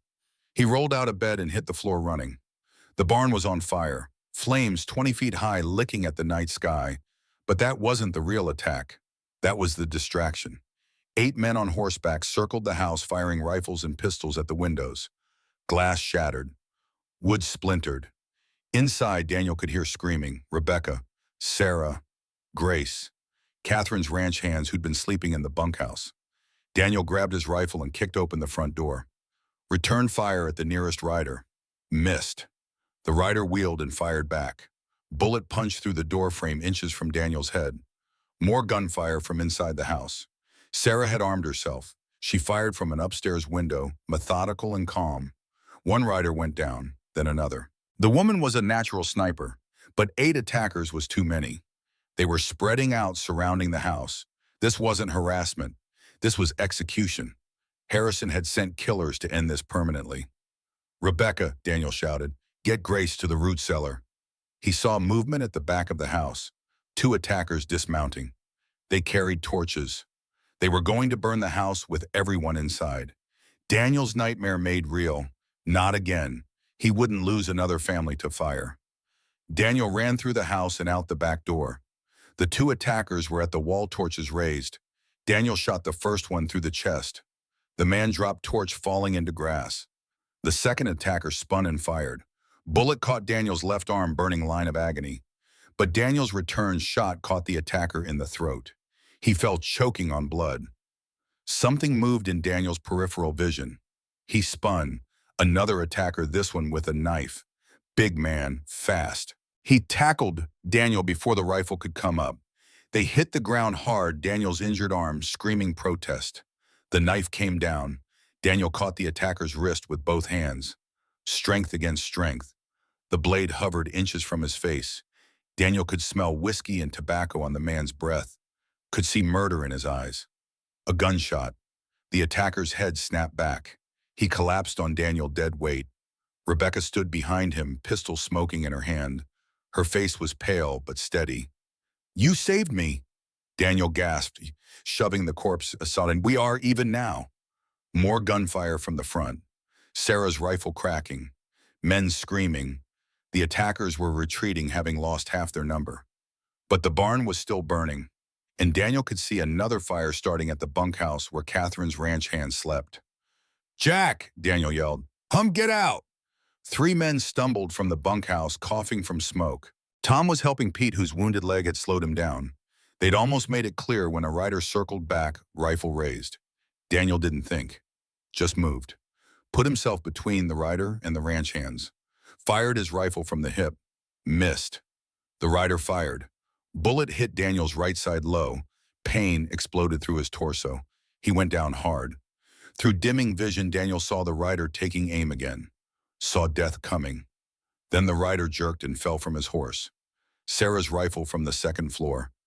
Perfect shot. The woman had saved his life. Rebecca was at his side, hands on his wound. Daniel, stay with me. Get Grace, root cellar. Get everyone safe.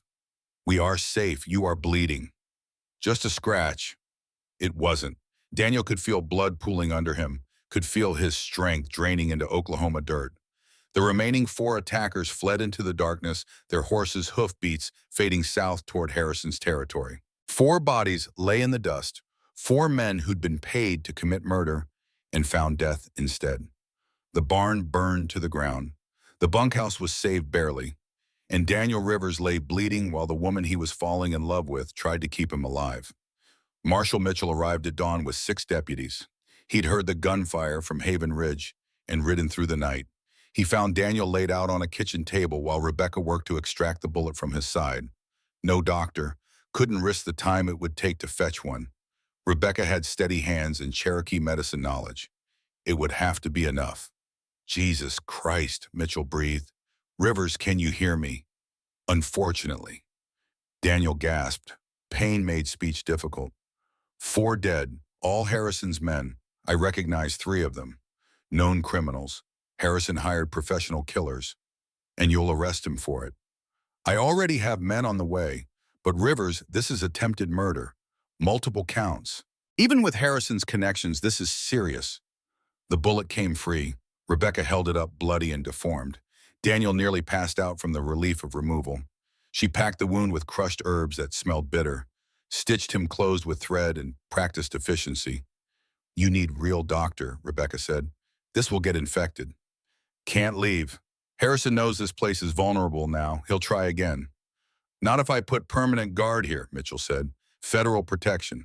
4 deputies round the clock until trial." "When's trial?" 2 weeks. Judge Dorothy Grant arrived early. She moved up her circuit schedule specifically for this case. Apparently, the newspaper articles caught her attention.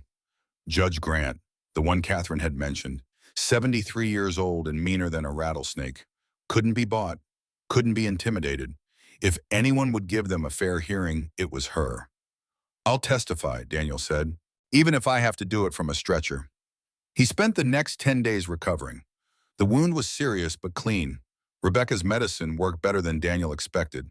The infection never came. The pain faded to a dull ache. His strength returned slowly. During those 10 days, more developments. 6 of Harrison's former guards came forward and testified about the operation, about Morrison's assaults, about Harrison's orders to kill Daniel and the Blackwood sisters, about the staged deaths of the 2 guards. The case against Harrison grew stronger every day. But Harrison wasn't finished. He filed motions, challenged evidence, used every legal trick his expensive lawyers knew. Judge Winters tried to transfer the case back to his court. Judge Grant denied him with language so sharp it was quoted in newspapers. The old woman was everything Catherine had promised: incorruptible, fearless, determined to see justice actually done. The night before trial, Daniel sat on his porch with Rebecca. His arm was in a sling, his side still hurt when he moved too fast. But he was alive. They were all alive. "You scared me," Rebecca said softly. "When you went down, I thought I had lost you. Takes more than one bullet to kill me. I survived the Indian Wars. I'll survive Harrison." "After trial, after all this is done, what will you do?" Daniel looked at her.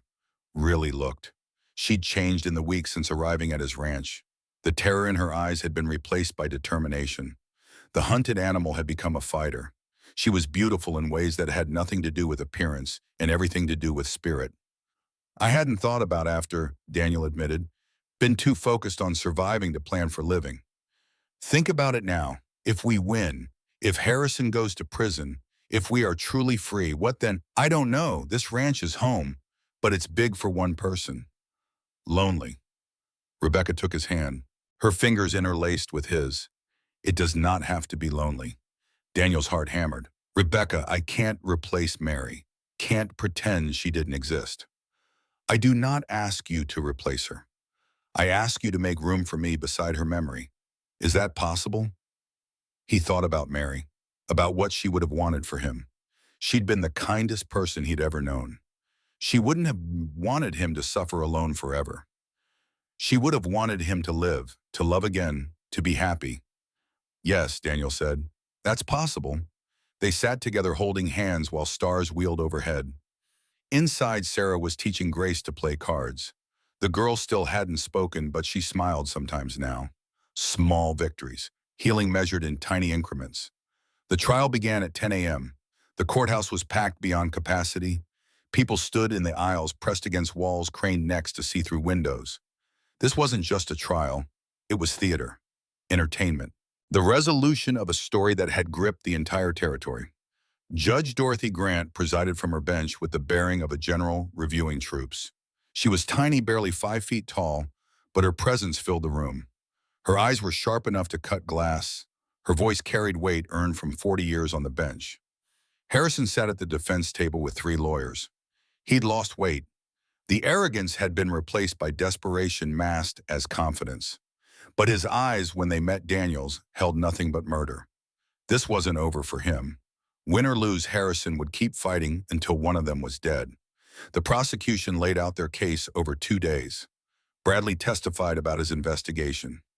The freed workers testified about conditions at the camp, about contracts that promised one thing and delivered another, about wages withheld, about violence as control, about Morrison's assaults on multiple women. Medical experts testified about Rebecca's gunshot wound and Grace's trauma.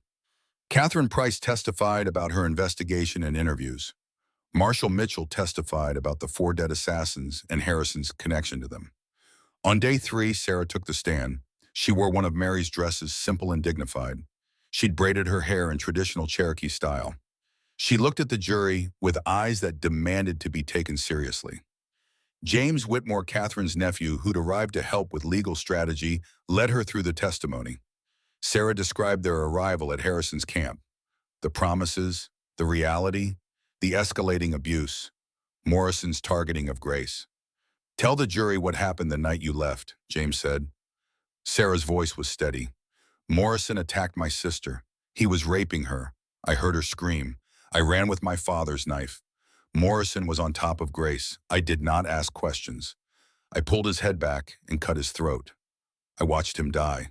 If I could go back, I would do it again without hesitation. The courtroom was silent. Even Harrison's lawyers had no response to that raw honesty. "Do you regret killing him?" James asked. "I regret that my sister suffered before I could stop it. I regret that men like Morrison exist. I do not regret stopping him the only way I could." Harrison's lawyer tried to shake her on cross-examination, suggested she could have stopped Morrison without killing, suggested anger rather than defense motivated her. Sarah looked at the lawyer with contempt. "You are man, big man, strong. You have law on your side. Authority, money. If someone attacked your sister, you would have options. Police, lawyers. Society would believe you. I am Cherokee woman, poor, in Harrison's camp. Morrison had all power. I had knife and rage. I used both. That is only justice that was available to me." Even the lawyer looked uncomfortable. Several jury members nodded. Day 4 brought Rebecca to the stand. She presented the contract fraud evidence with devastating precision, showed how Harrison's accounting was designed to trap workers in perpetual debt, how every charge was inflated, how every attempt to leave was blocked by manufactured obligations. "This was not employment," Rebecca said. "This was slavery using legal language to hide its nature." Grace was supposed to testify, but she still couldn't speak. Instead, James entered a written statement from her. A doctor testified about trauma-induced mutism, about what psychological damage attempted rape could cause, about how Grace's silence was itself testimony to Morrison's cruelty. Day 5 was Daniel's turn. He walked to the stand slowly, his wounded side still healing. He swore the oath with his right hand, left arm still in sling from where the attacker's bullet had grazed him. James led him through the story, finding the sisters, offering water, Harrison's threats, the decision to help, the raid on Harrison's camp, the gunfight at his ranch, the attempted arson. "Why did you help them?" James asked. "3 strangers who brought nothing but danger." Daniel looked at the jury. 12 men, all white, all property owners. Men who might have been his neighbors. Men who probably shared some of Harrison's prejudices. "I helped them because they needed help. That's supposed to be enough. But if you need better reason, I'll give you one. I spent 3 years dead inside after my wife and daughter died. I existed. I didn't live. These women reminded me what it means to stand for something, to fight for something that matters." Harrison represents everything wrong with this territory. He takes and crushes and destroys while hiding behind legal language and bought judges. Someone had to stand against him. It happened to be me. Harrison's lead lawyer, a man named Edwin Blackwell, stood for cross-examination. He was good, expensive. He tried to paint Daniel as vigilante, unstable veteran, man with PTSD who couldn't distinguish reality from paranoia. "You suffer from nightmares, don't you, Mr. Rivers?" "Yes." "About the war, about killing?" "Yes." "Doesn't that make you an unreliable witness, a man who can't separate his demons from reality?" Daniel leaned forward. "I know exactly what's real. Harrison's slave camp, Morrison's rape, the bullet in my side from Harrison's hired killers. Those aren't nightmares, those are facts. And the only demon in this courtroom is your client. You raided Harrison's property with armed men. I freed slaves being held illegally. You shot his guards. I defended myself and innocent people from armed aggressors. Not one guard died. We showed more restraint than Harrison showed us. You're a violent man, Mr. Rivers. A killer from the Indian Wars who found an excuse to kill again. I'm a man who learned from the Indian Wars that following orders doesn't make something right. I spent years enforcing government policy that destroyed people's homes and lives. I won't make that mistake again. This time I'm on the right side. Blackwell tried several more angles, tried to get Daniel to admit to murder conspiracy, to planning assassination of Harrison. Daniel deflected everything. After 2 hours, the lawyer gave up. No further questions. Day 6 was Harrison's turn to testify. His lawyers advised against it, but Harrison insisted. He needed to defend himself, to control the narrative, to prove he was victim, not victimizer. It was a mistake. James Whitmore destroyed him piece by piece, showed contracts with impossible debt terms, showed accounting that didn't add up, showed testimony from 43 former workers who was all describing the same patterns of abuse. Did Jake Morrison assault multiple women at your camp? Harrison's face went red. Morrison was a good man doing difficult work. Those women were liars seeking to avoid their obligations. 8 women testified about Morrison's assaults. Are they all liars? Yes. Is Thomas Bradley lying? He documented these assaults 3 years ago. Bradley had an axe to grind. He was fired for incompetence. He resigned in protest. There's a difference. James pressed harder, got Harrison to admit he'd hired the 4 men who attacked Daniel's ranch. Harrison claimed it was for legal service of process, not murder. But when James showed that all 4 men had criminal records, including murder, Harrison's story fell apart. The worst moment came when James asked, "Did you send Jake Morrison into the barracks the night Sarah Blackwood killed him?" "I sent him to check on the workers. At midnight alone to the women's barracks. He had duties." "What duties require a guard to be alone with locked-in women at midnight?" Harrison realized too late he'd walked into a trap. Any answer made Morrison's intent obvious. He stammered, backtracked, tried to reframe. But the damage was done. The jury had seen his complicity.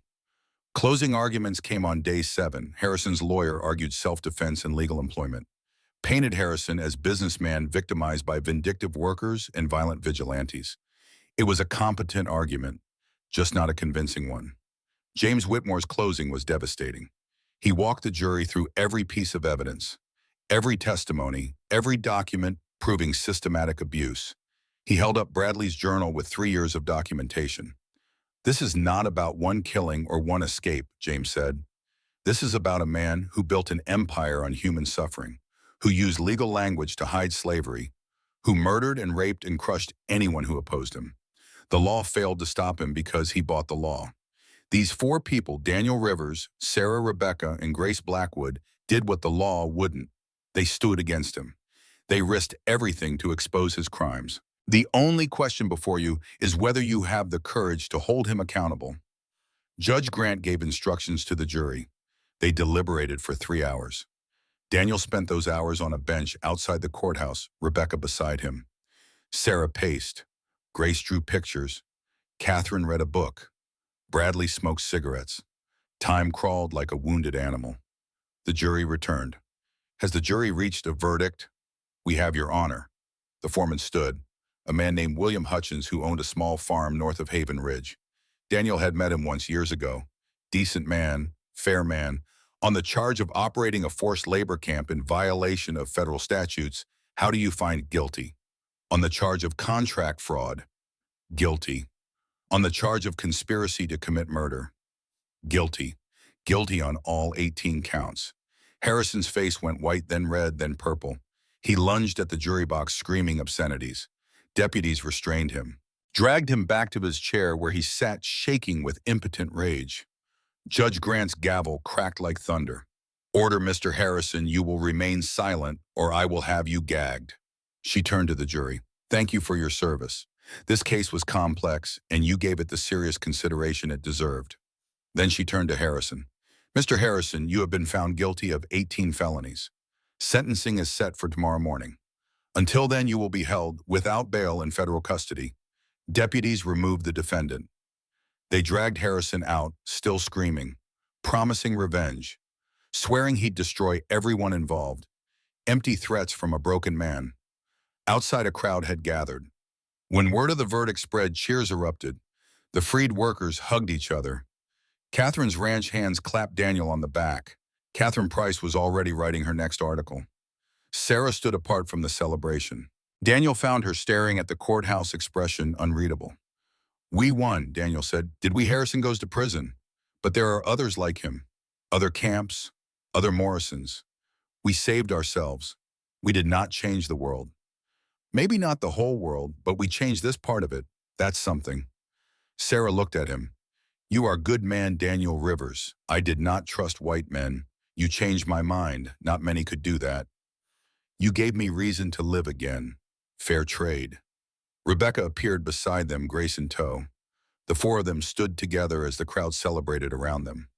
Four people who'd been strangers weeks ago, now something closer to family. Sentencing came the next morning. Judge Grant was efficient and brutal. Mr. Harrison, you built your fortune on the suffering of vulnerable people. You used the law as a weapon while breaking it flagrantly. You showed no remorse, no humanity, no recognition of your victims as human beings. Therefore, I sentence you to 25 years in federal prison. Given your age, this is likely a life sentence. You will serve every day. No parole, no early release. You will die in prison as payment for the lives you destroyed. Harrison said nothing. The fight had gone out of him. He was led away in chains to a future measured in concrete walls and iron bars. The camp was dismantled within days. Workers freed. Property seized and sold to pay restitution. 6 months later, new territorial legislation passed establishing labor oversight boards and penalties for contract fraud. It wasn't perfect law, but it was change. Small change that might save lives. A year after the trial, Daniel stood on his porch watching the sunset. The barn had been rebuilt. The ranch was thriving. Rebecca stood beside him, her hand resting on her swollen belly. 6 months pregnant. The doctor said it was a boy. They'd married 3 months after the trial. Simple ceremony with a Cherokee blessing and a territorial judge. Sarah had stood as witness. Grace had drawn them a picture of two people holding hands under a cottonwood tree. It hung in their bedroom. Sarah lived on the reservation now. She'd taken a position with the territorial legislature as Cherokee liaison. Her voice carried weight in political circles. She was becoming the kind of leader her father had been. Grace lived with Bradley. The old marshal had taken her in as a surrogate daughter. She still didn't speak much, but she'd started teaching art to children on the reservation. Her drawings had moved from trauma to beauty, healing in images. "What are you thinking about?" Rebecca asked. "How 3 years ago I had nothing worth living for. Now I have everything. You had something worth living for then too. You just could not see it. What? The chance to be better than the man you were, to stand for something. You did not need us to give you that. We just reminded you it existed." A rider approached from the west. As he got closer, Daniel recognized Marshal Mitchell. The man dismounted and walked to the porch with a grin. "Wanted you to hear it from me first. Judge Grant just signed papers creating an oversight commission for labor practices territory-wide. Bradley's chairing it. First thing they're doing is investigating 12 other camps your raid started in Avalanche Rivers. How many people will that save? Hundreds, maybe thousands. Word's spreading. Workers know they have recourse now, that someone will listen, that men like Harrison can be stopped." Mitchell handed Daniel a letter. This came from the territorial governor. "He's asking you to testify in front of the territorial assembly about reform proposals. Wants you to tell your story to the legislators." Daniel shook his head. "I'm no politician. You're a symbol, whether you like it or not. The man who stood against Harrison when everyone else was too afraid or too bought. Use that, make it count." After Mitchell left, Daniel read the letter. Official letterhead, formal language, request for his testimony. He could refuse, go back to quiet ranch life, fade into obscurity. But Sarah's words echoed in his mind. "We saved ourselves. We did not change the world." Maybe he couldn't change the world, but he could try to change this territory. One law, one reform, one prevented abuse at a time. "I'll do it," he said to Rebecca. "I know, you are a man who fights. That does not change just because you won once. Why me?" 5 years later, Daniel stood in his expanded ranch house surrounded by noise and chaos in life. Thomas, age 4, was chasing chickens in the yard despite Rebecca's protests. Mary, age 2, named for the woman who had loved Daniel first with Rebecca's blessing, was systematically destroying a basket of corn Rebecca had spent an hour shucking. Emma, age 6 months, slept peacefully in a cradle by the window, carrying forward a name that deserved to see the future. 3 children, all named for people Daniel loved, all healthy, all loud, all exhausting. Sarah arrived for dinner with her husband, a Cherokee lawyer she'd met while working in the territorial capital. They had twin boys who immediately joined Thomas in terrorizing the chickens. Grace came with Bradley. She'd started speaking again 2 years ago. Quiet still, but whole. She brought drawings for the children, horses and stars and heroes.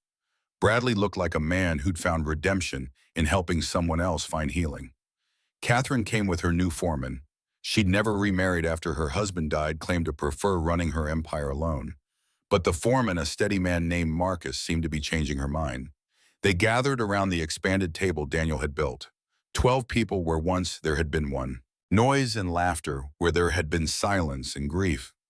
The children played while adults talked about politics and weather and the mundane miracles of daily life. After dinner, Daniel walked to the small cemetery on the hill behind his house.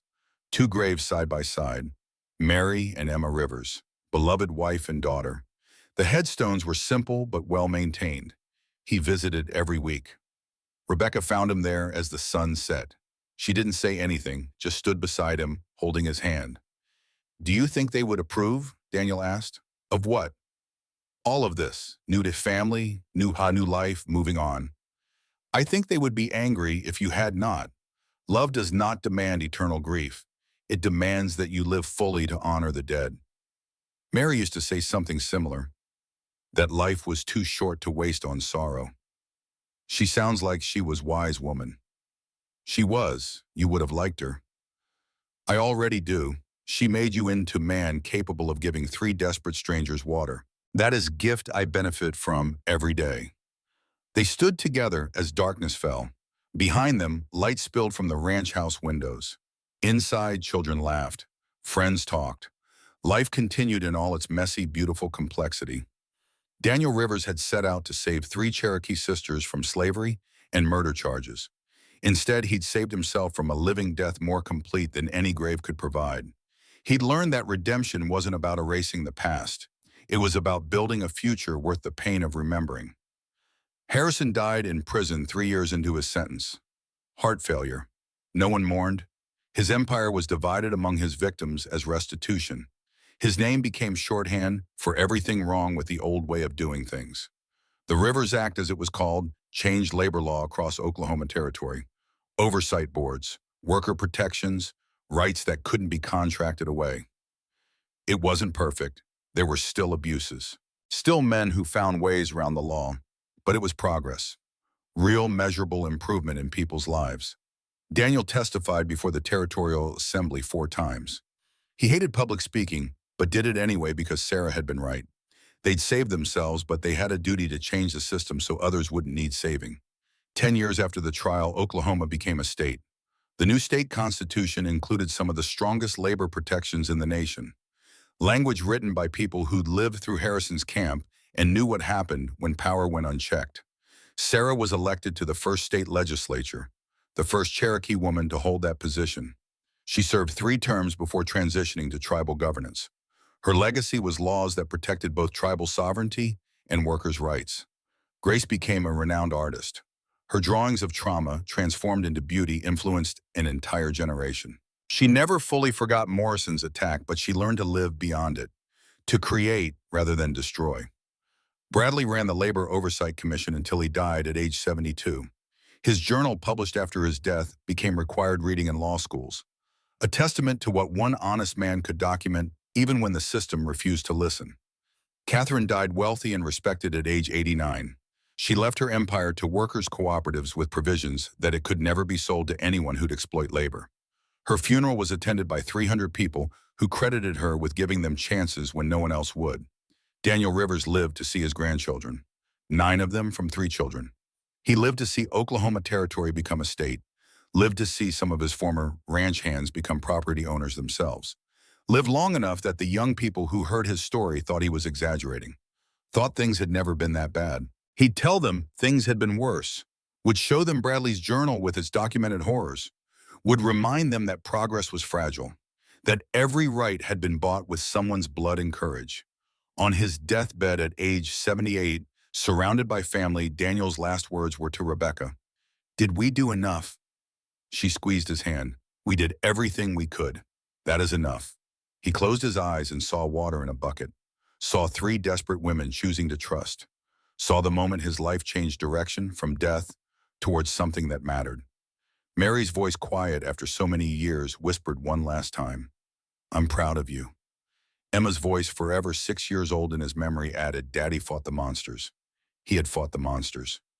Not perfectly, not without cost, but he'd fought them and won. That was all anyone could ask, all anyone should hope for. Daniel Rivers died at peace. The man who'd given water to strangers and found redemption in their survival. The man who'd learned that standing against evil was its own reward. The man who'd proven that one person could make a difference if they had courage enough to try. His gravestone was simple, next to Mary and Emma, where he'd always belonged. Daniel Rivers, 1859 to 1937. He stood with sisters below, that added by Rebecca, and he taught us all to stand.